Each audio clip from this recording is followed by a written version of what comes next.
그들이 이 말씀을 듣고 있을 때 비유를 더하여 말씀하시니 이는 자기가 예루살렘에 가까이 오셨고 그들은 하나님의 나라가 당장에 나타날 줄로 생각함이더라. 어떤 귀인이 왕위를 받아가지고 오려고 먼 나라로 갈 때 그 종 열을 불러 은화 10문화를 주며 이르되 내가 돌아올 때까지 장사하라 하니라. 그런데 그 백성이 그를 미워하여 사자를 뒤로 보내어 이르되 우리는 이 사람이 우리의 왕됨을 원하지 아니하나이다 하였더라.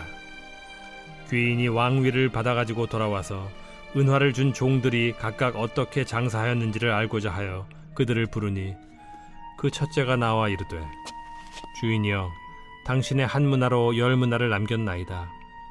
주인이 이르되 잘하였다 착한 종이여 네가 지극히 작은 것에 충성하였으니 10고을 권세를 차지하라 하고 그 둘째가 와서 이르되 주인이여 당신의 한 문화로 5문화를 만들었나이다.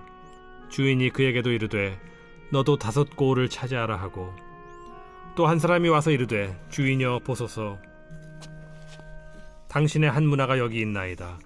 내가 수건으로 싸두었었나이다. 이는 당신이 엄한 사람인 것을 내가 무서워함이라. 당신은 두지 않은 것을 취하고 심지 않는 것을 거두나이다. 주인이 이르되 악한 종아 내가 네 말로 너를 심판하노니 너는 내가 두지 않은 것을 취하고 심지 않는 것을 거두는 엄한 사람인 줄로 알았느냐? 그러면 어찌하여 내 돈을 은행에 맡기지 아니하였느냐? 그리하였으면 내가 와서 그 이자와 함께 그 돈을 찾았으리라 하고 곁에 섰는 자들에게 이르되 그 한 문화를 빼앗아 10문화 있는 자에게 주라 하니 그들이 이르되 주여 그에게 이미 10문화가 있나이다. 주인이 이르되 내가 너희에게 말하노니 무릇 있는 자는 받겠고 없는 자는 그 있는 것도 빼앗기리라. 그리고 내가 왕됨을 원하지 아니하던 저 원수들을 이리로 끌어다가 내 앞에서 죽이라 하였느니라.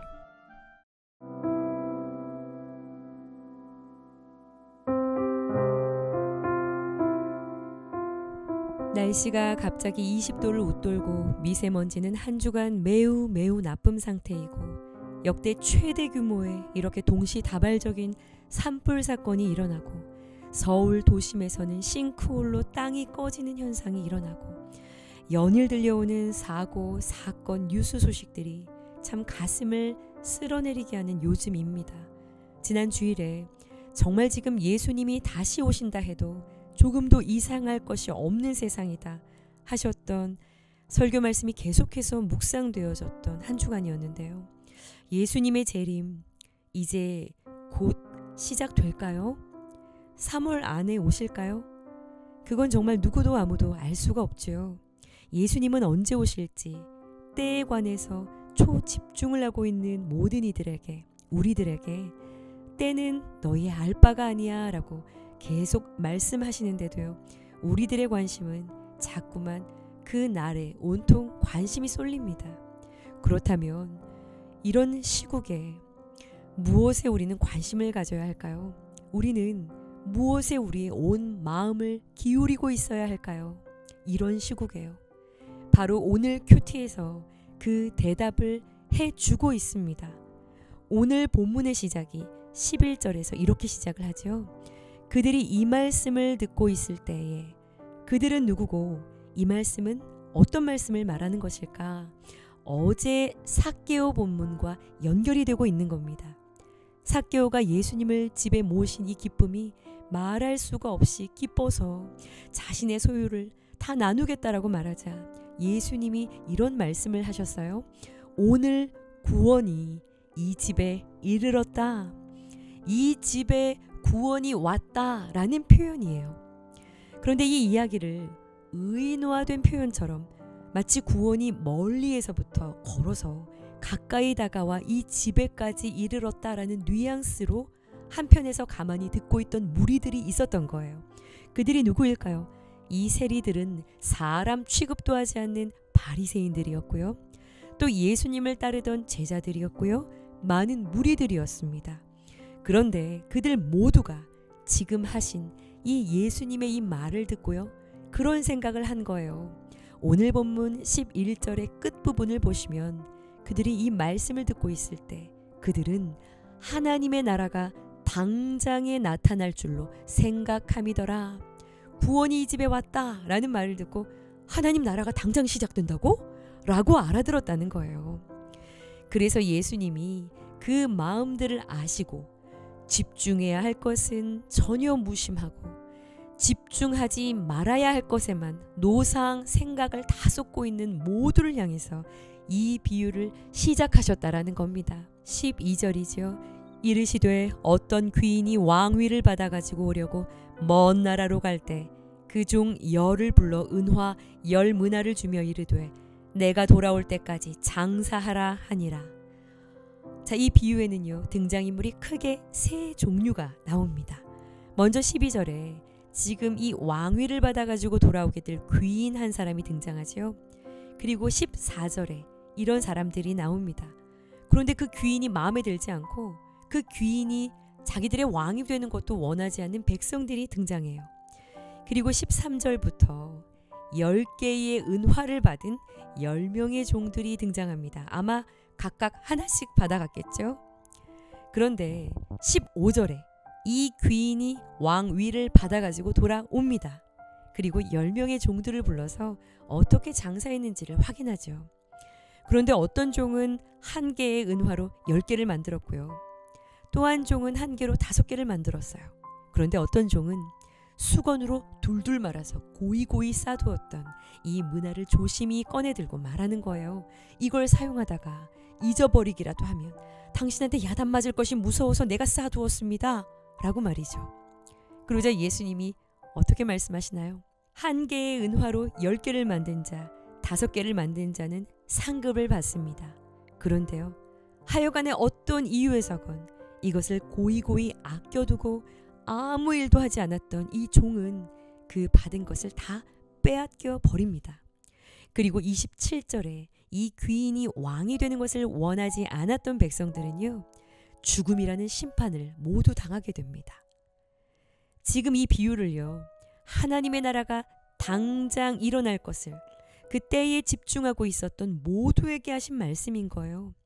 무슨 말씀을 예수님은 하고 싶으셨던 걸까요? 그리고 10개의 은화로 장사한 이 종들은 무엇을 의미하고 있는 걸까요? 먼저 귀인은 예수님 당신을 이야기하는 것이겠죠. 그리고 12절 끝에 당신이 먼 나라로 가서 13절 끝에 돌아올 때까지 장사하라 하시니 장사하라는 건 무엇일까? 무슨 말일까?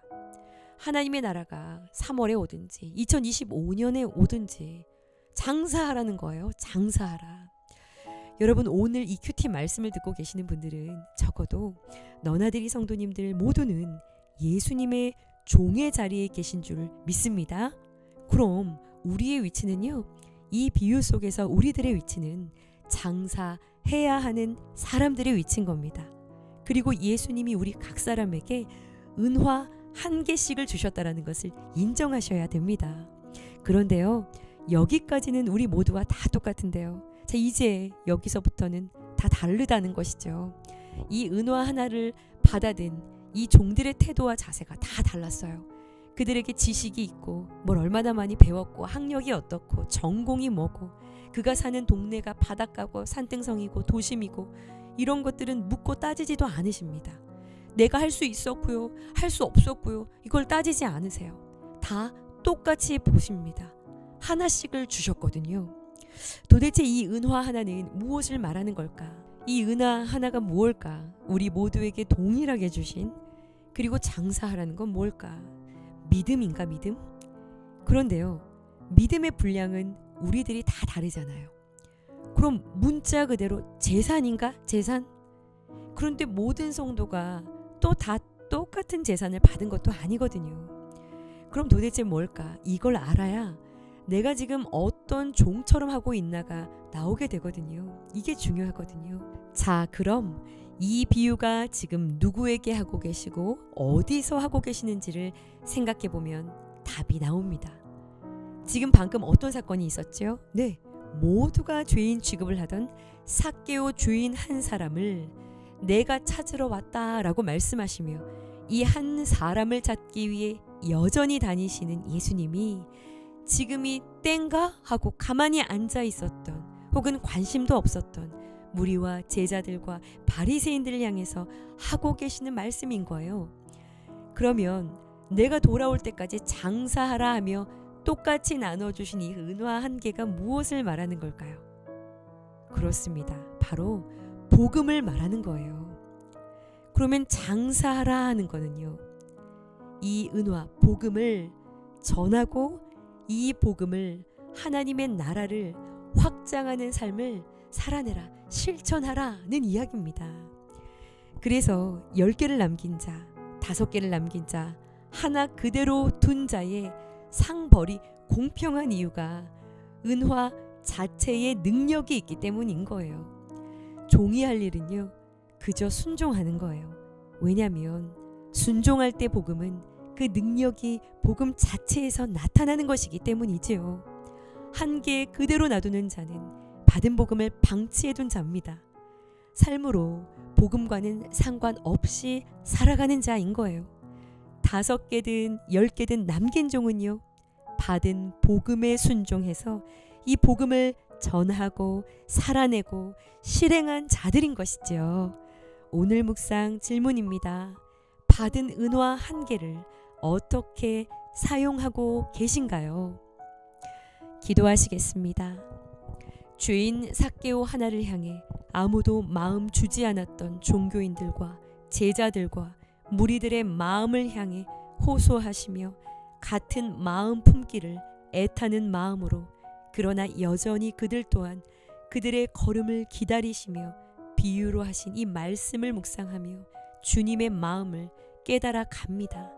나는 지금 받은 복음으로 무엇을 실행하고 있는지, 이 복음이 능력이라고 정말 믿고는 있는지 회개하고 돌아보며 순종할 수 있는 겸손한 마음을 허락하여 주시옵소서.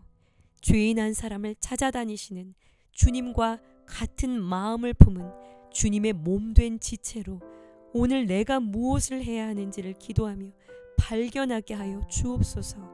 예수님의 이름으로 기도합니다. 아멘.